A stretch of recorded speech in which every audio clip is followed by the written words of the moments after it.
श्रीकालभैरवाष्टकम् देवराजसेव्यमानपावनाङ्घ्रिपङ्कजम् व्यालयज्ञसूत्रमिन्दुशेखरं कृपाकरम् नारदादियोगिवृन्दवन्दितं दिगम्बरम् काशिकापुराधिनाथकालभैरवं भजे।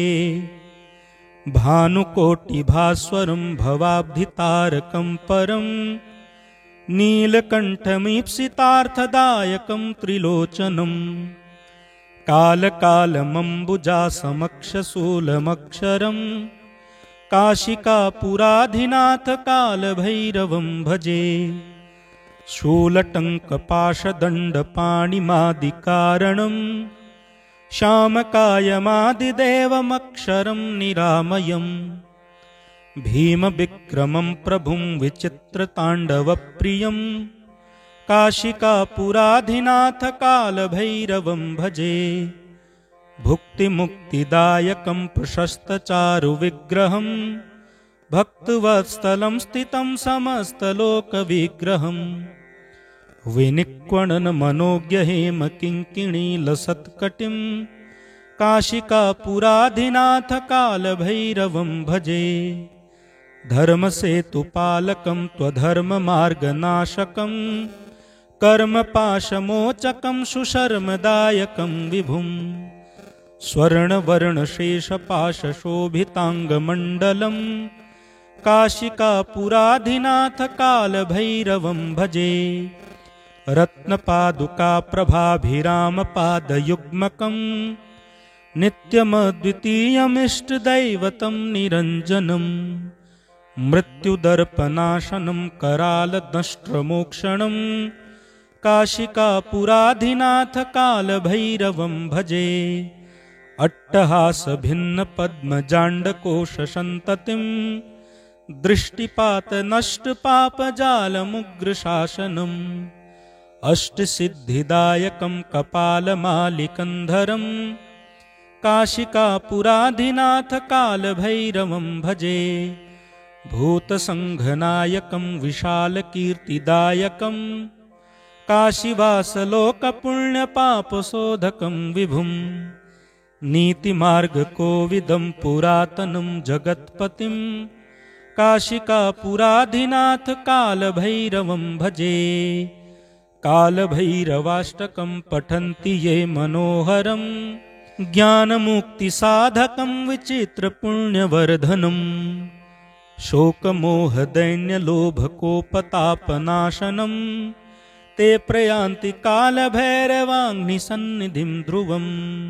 देवराजसेव्यमानपावनाङ्घ्रिपङ्कजं व्यालयज्ञसूत्रमिन्दुशेखरं कृपाकरम् नारदादियोगिवृन्दवन्दितं दिगम्बरं काशिकापुराधिनाथकालभैरवं भजे। भानुकोटिभास्वरं भवाब्धितारकं परं नीलकण्ठमीप्सितार्थदायकं त्रिलोचनं कालकालमम्बुजासमक्षशूलमक्षरं काशिकापुराधिनाथकालभैरवं भजे। शूलटङ्कपाशदण्डपाणिमादिकारणं श्यामकायमादिदेवमक्षरं निरामयम् भीमविक्रमं प्रभुं विचित्रताण्डवप्रियं काशिकापुराधिनाथकालभैरवं भजे। भुक्तिमुक्तिदायकं प्रशस्तचारुविग्रहं भक्तवत्सलं स्थितं समस्तलोकविग्रहम् विनिक्वणनमनोज्ञहेमकिङ्किणीलसत्कटिं काशिकापुराधिनाथकालभैरवं भजे। धर्मसेतुपालकं त्वधर्ममार्गनाशकं कर्मपाशमोचकं सुशर्मदायकं विभुं स्वर्णवर्णशेषपाशशोभिताङ्गमण्डलं काशिकापुराधिनाथकालभैरवं भजे। रत्नपादुकाप्रभाभिरामपादयुग्मकं नित्यमद्वितीयमिष्टदैवतं निरञ्जनं मृत्युदर्पनाशनं करालदंष्ट्रमोक्षणं काशिकापुराधिनाथ कालभैरवं भजे। अट्टहासभिन्नपद्मजाण्डकोशसन्ततिं दृष्टिपातनष्टपापजालमुग्रशासनम् अष्टसिद्धिदायकं कपालमालिकन्धरं काशिकापुराधिनाथ कालभैरवं भजे। भूतसङ्घनायकं विशालकीर्तिदायकं काशीवासलोकपुण्यपापशोधकं विभुं नीतिमार्गकोविदं पुरातनं जगत्पतिं काशिकापुराधिनाथ कालभैरवं भजे।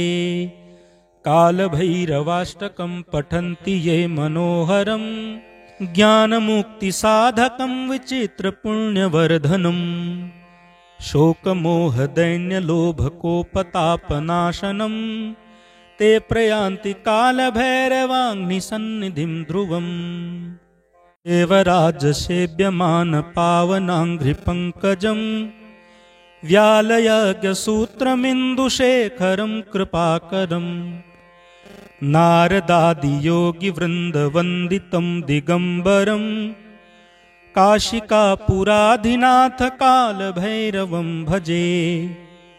भानुकोटिभास्वरं भवाब्धितारकं परं नीलकण्ठमीप्सितार्थदायकं त्रिलोचनं कालकालमम्बुजासमक्षशूलमक्षरं काशिकापुराधिनाथ कालभैरवं भजे। शूलटङ्कपाशदण्डपाणिमादिकारणं श्यामकायमादिदेवमक्षरं निरामयं भीमविक्रमं प्रभुं विचित्रताण्डवप्रियं काशिकापुराधिनाथ कालभैरवं भजे। भुक्तिमुक्तिदायकं प्रशस्तचारुविग्रहं भक्तवत्सलं स्थितं समस्तलोकविग्रहं विनिक्वणनमनोज्ञहेमकिङ्किणीलसत्कटिं काशिकापुराधिनाथ कालभैरवं भजे। धर्मसेतुपालकं त्वधर्ममार्गनाशकं कर्मपाशमोचकं सुशर्मदायकं विभुं स्वर्णवर्णशेषपाशशोभिताङ्गमण्डलं काशिकापुराधिनाथ कालभैरवं भजे। रत्नपादुकाप्रभाभिरामपादयुग्मकं नित्यमद्वितीयमिष्टदैवतं निरञ्जनं मृत्युदर्पनाशनं करालदंष्ट्रमोक्षणं काशिकापुराधिनाथ कालभैरवं भजे। अट्टहासभिन्नपद्मजाण्डकोशसन्ततिं दृष्टिपातनष्टपापजालमुग्रशासनम् अष्टसिद्धिदायकं कपालमालिकन्धरं काशिकापुराधिनाथ कालभैरवं भजे। भूतसङ्घनायकं विशालकीर्तिदायकं काशीवासलोकपुण्यपापशोधकं विभुं नीतिमार्गकोविदं पुरातनं जगत्पतिं काशिकापुराधिनाथ कालभैरवं भजे। कालभैरवाष्टकं पठन्ति ये मनोहरं ज्ञानमुक्तिसाधकं विचित्रपुण्यवर्धनम् शोकमोहदैन्यलोभकोपतापनाशनं ते प्रयान्ति कालभैरवाग्निसन्निधिं ध्रुवम्। देवराजसेव्यमानपावनाङ्घ्रिपङ्कजं व्यालयज्ञसूत्रमिन्दुशेखरं कृपाकरं नारदादियोगिवृन्दवन्दितं दिगम्बरं काशिकापुराधिनाथ कालभैरवं भजे। भानुकोटिभास्वरं भवाब्धितारकं परं नीलकण्ठमीप्सितार्थदायकं त्रिलोचनं कालकालमम्बुजासमक्षशूलमक्षरं काशिकापुराधिनाथ कालभैरवं भजे। शूलटङ्कपाशदण्डपाणिमादिकारणं श्यामकायमादिदेवमक्षरं निरामयम्। भीमविक्रमं प्रभुं विचित्रताण्डवप्रियं काशिकापुराधिनाथ कालभैरवं भजे। भुक्तिमुक्तिदायकं प्रशस्तचारुविग्रहं भक्तवत्सलं स्थितं समस्तलोकविग्रहम्। विनिक्वणनमनोज्ञहेमकिङ्किणीलसत्कटिं काशिकापुराधिनाथ कालभैरवं भजे। धर्मसेतुपालकं त्वधर्ममार्गनाशकं कर्मपाशमोचकं सुशर्मदायकं विभुम्। स्वर्णवर्णशेषपाशशोभिताङ्गमण्डलं काशिकापुराधिनाथ कालभैरवं भजे। रत्नपादुकाप्रभाभिरामपादयुग्मकं नित्यमद्वितीयमिष्टदैवतं निरञ्जनम्। मृत्युदर्पनाशनं करालदंष्ट्रमोक्षणं काशिकापुराधिनाथ कालभैरवं भजे। अट्टहासभिन्नपद्मजाण्डकोशसन्ततिं दृष्टिपातनष्टपापजालमुग्रशासनम्। अष्टसिद्धिदायकं कपालमालिकन्धरं काशिकापुराधिनाथ कालभैरवं भजे। भूतसङ्घनायकं विशालकीर्तिदायकं काशीवासलोकपुण्यपापशोधकं विभुम्। नीतिमार्गकोविदं पुरातनं जगत्पतिं काशिकापुराधिनाथ कालभैरवं भजे। कालभैरवाष्टकं पठन्ति ये मनोहरं ज्ञानमुक्तिसाधकं विचित्रपुण्यवर्धनम्।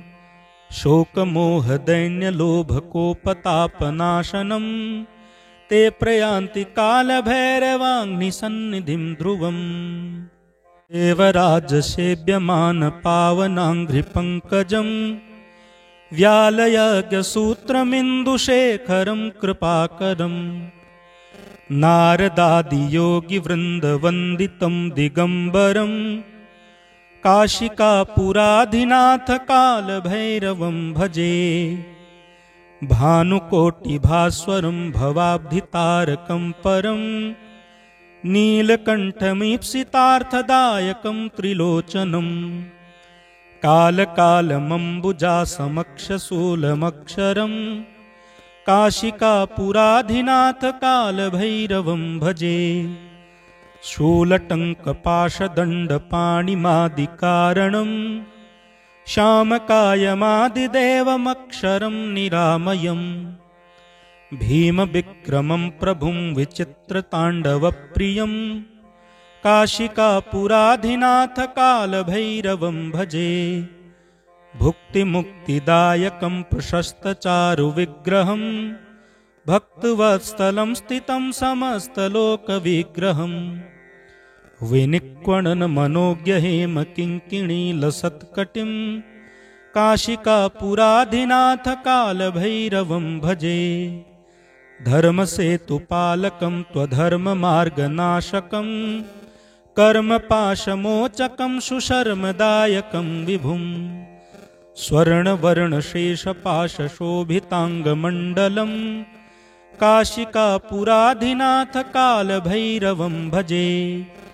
रत्नपादुकाप्रभाभिरामपादयुग्मकं नित्यमद्वितीयमिष्टदैवतं निरञ्जनम्। मृत्युदर्पनाशनं करालदंष्ट्रमोक्षणं काशिकापुराधिनाथ कालभैरवं भजे। अट्टहासभिन्नपद्मजाण्डकोशसन्ततिं दृष्टिपातनष्टपापजालमुग्रशासनम्। अष्टसिद्धिदायकं कपालमालिकन्धरं काशिकापुराधिनाथ कालभैरवं भजे। भूतसङ्घनायकं विशालकीर्तिदायकं काशीवासलोकपुण्यपापशोधकं विभुम्। नीतिमार्गकोविदं पुरातनं जगत्पतिं काशिकापुराधिनाथ कालभैरवं भजे। कालभैरवाष्टकं पठन्ति ये मनोहरं ज्ञानमुक्तिसाधकं विचित्रपुण्यवर्धनम्। शोकमोहदैन्यलोभकोपतापनाशनं ते प्रयान्ति कालभैरवाग्निसन्निधिं ध्रुवम्। देवराजसेव्यमानपावनाङ्घ्रिपङ्कजं व्यालयज्ञसूत्रमिन्दुशेखरं कृपाकरम्। नारदादियोगिवृन्दवन्दितं दिगम्बरं काशिकापुराधिनाथ कालभैरवं भजे। भानुकोटिभास्वरं भवाब्धितारकं परं नीलकण्ठमीप्सितार्थदायकं त्रिलोचनं। कालकालमम्बुजासमक्षशूलमक्षरं काशिकापुराधिनाथ कालभैरवं भजे। शूलटङ्कपाशदण्डपाणिमादिकारणं श्यामकायमादिदेवमक्षरं निरामयम्। भीमविक्रमं प्रभुं विचित्रताण्डवप्रियं काशिकापुराधिनाथ कालभैरवं भजे। भुक्तिमुक्तिदायकं प्रशस्तचारुविग्रहं भक्तवत्सलं स्थितं समस्तलोकविग्रहम्। विनिक्वणनमनोज्ञहेमकिङ्किणीलसत्कटिं काशिकापुराधिनाथ कालभैरवं भजे। धर्मसेतुपालकं त्वधर्ममार्गनाशकं कर्मपाशमोचकं सुशर्मदायकं विभुम्। स्वर्णवर्णशेषपाशशोभिताङ्गमण्डलं काशिकापुराधिनाथ कालभैरवं भजे। रत्नपादुकाप्रभाभिरामपादयुग्मकं नित्यमद्वितीयमिष्टदैवतं निरञ्जनम्। मृत्युदर्पनाशनं करालदंष्ट्रमोक्षणं काशिकापुराधिनाथ कालभैरवं भजे। अट्टहासभिन्नपद्मजाण्डकोशसन्ततिं दृष्टिपातनष्टपापजालमुग्रशासनम्। अष्टसिद्धिदायकं कपालमालिकन्धरं काशिकापुराधिनाथ कालभैरवं भजे। भूतसङ्घनायकं विशालकीर्तिदायकं काशीवासलोकपुण्यपापशोधकं विभुम्। नीतिमार्गकोविदं पुरातनं जगत्पतिं काशिकापुराधिनाथ कालभैरवं भजे। कालभैरवाष्टकं पठन्ति ये मनोहरं ज्ञानमुक्तिसाधकं विचित्रपुण्यवर्धनम्। शोकमोहदैन्यलोभकोपतापनाशनं ते प्रयान्ति कालभैरवाग्निसन्निधिं ध्रुवम्। देवराजसेव्यमानपावनाङ्घ्रिपङ्कजं व्यालयज्ञसूत्रमिन्दुशेखरं कृपाकरम्। नारदादियोगिवृन्दवन्दितं दिगम्बरं काशिकापुराधिनाथ कालभैरवं भजे। भानुकोटिभास्वरं भवाब्धितारकं परं नीलकण्ठमीप्सितार्थदायकं त्रिलोचनं। कालकालमम्बुजासमक्षशूलमक्षरं काशिकापुराधिनाथ कालभैरवं भजे। शूलटङ्कपाशदण्डपाणिमादिकारणं श्यामकायमादिदेवमक्षरं निरामयम्। भीमविक्रमं प्रभुं विचित्रताण्डवप्रियं काशिकापुराधिनाथ कालभैरवं भजे। भुक्तिमुक्तिदायकं प्रशस्तचारुविग्रहं भक्तवत्सलं स्थितं समस्तलोकविग्रहम्। विनिक्वणनमनोज्ञहेमकिङ्किणीलसत्कटिं काशिकापुराधिनाथ कालभैरवं भजे। धर्मसेतुपालकं त्वधर्ममार्गनाशकं कर्मपाशमोचकं सुशर्मदायकं विभुम् स्वर्णवर्णशेषपाशशोभिताङ्गमण्डलं काशिकापुराधिनाथकालभैरवं भजे रत्नपादुकाप्रभाभिरामपादयुग्मकं नित्यमद्वितीयमिष्टदैवतं निरञ्जनं मृत्युदर्पनाशनं करालदंष्ट्रमोक्षणं काशिकापुराधिनाथकालभैरवं भजे अट्टहासभिन्नपद्मजाण्डकोशसन्ततिं दृष्टिपातनष्टपापजालमुग्रशासनम् अष्टसिद्धिदायकं कपालमालिकन्धरं काशिकापुराधिनाथकालभैरवं भजे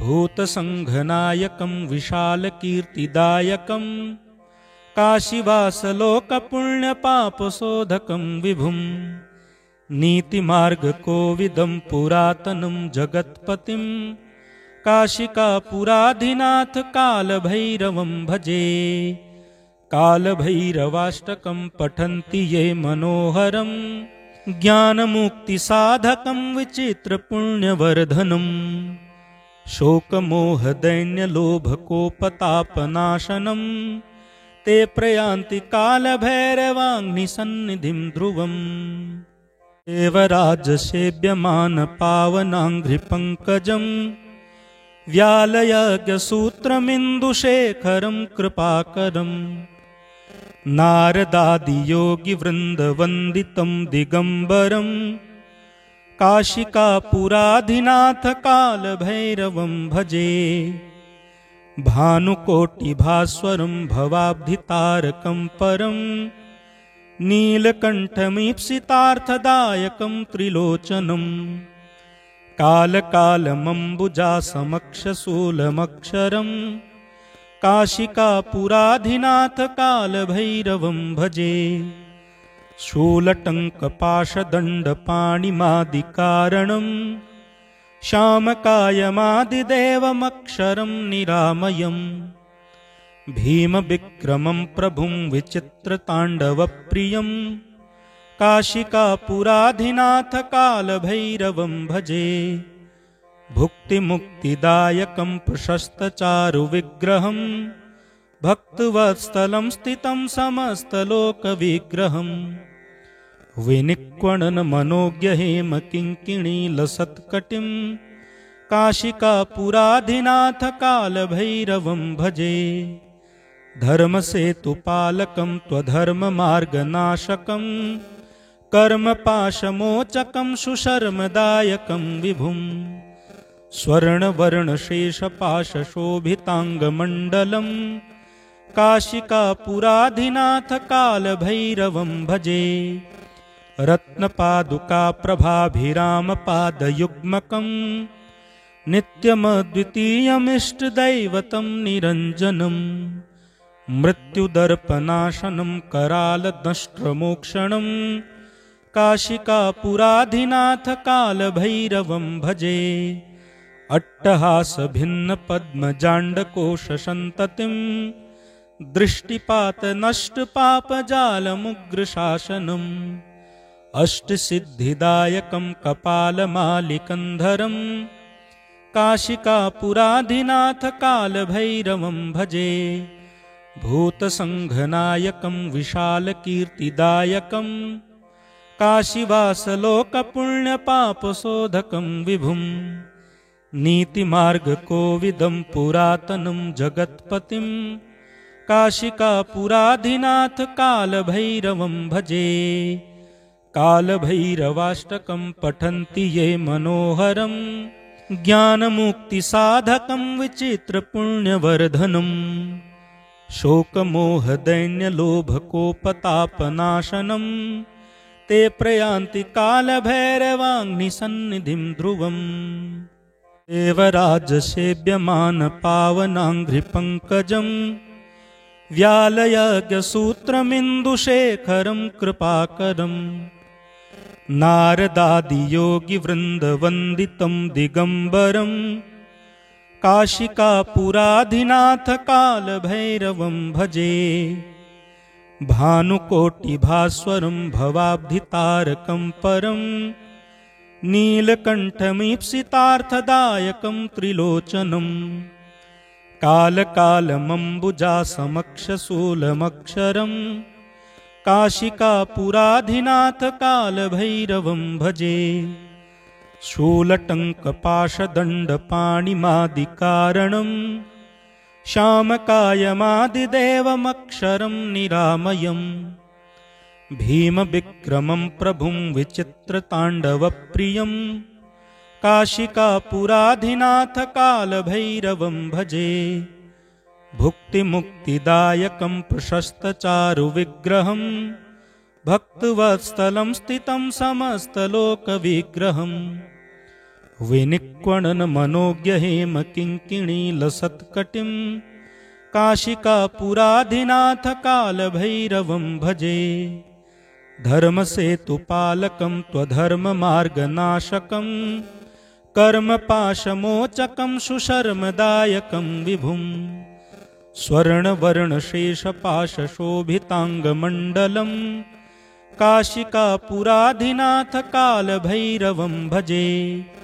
रत्नपादुकाप्रभाभिरामपादयुग्मकं नित्यमद्वितीयमिष्टदैवतं निरञ्जनं मृत्युदर्पनाशनं करालदंष्ट्रमोक्षणं काशिकापुराधिनाथ कालभैरवं भजे। अट्टहासभिन्नपद्मजाण्डकोशसन्ततिं दृष्टिपातनष्टपापजालमुग्रशासनम् अष्टसिद्धिदायकं कपालमालिकन्धरं काशिकापुराधिनाथ कालभैरवं भजे। भूतसङ्घनायकं विशालकीर्तिदायकं काशीवासलोकपुण्यपापशोधकं विभुं नीतिमार्गकोविदं पुरातनं जगत्पतिं काशिकापुराधिनाथ कालभैरवं भजे। कालभैरवाष्टकं पठन्ति ये मनोहरं ज्ञानमुक्तिसाधकं विचित्रपुण्यवर्धनं शोकमोहदैन्यलोभकोपतापनाशनं ते प्रयान्ति कालभैरवाग्निसन्निधिं ध्रुवम्।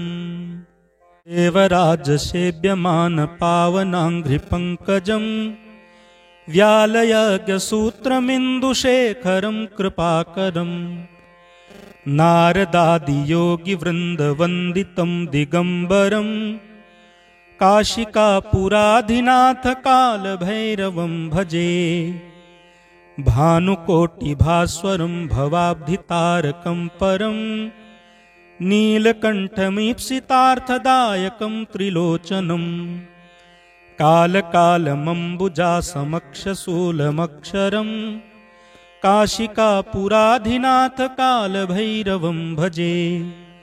शूलटङ्कपाशदण्डपाणिमादिकारणं श्यामकायमादिदेवमक्षरं निरामयम् भीमविक्रमं प्रभुं विचित्रताण्डवप्रियं काशिकापुराधिनाथ कालभैरवं भजे।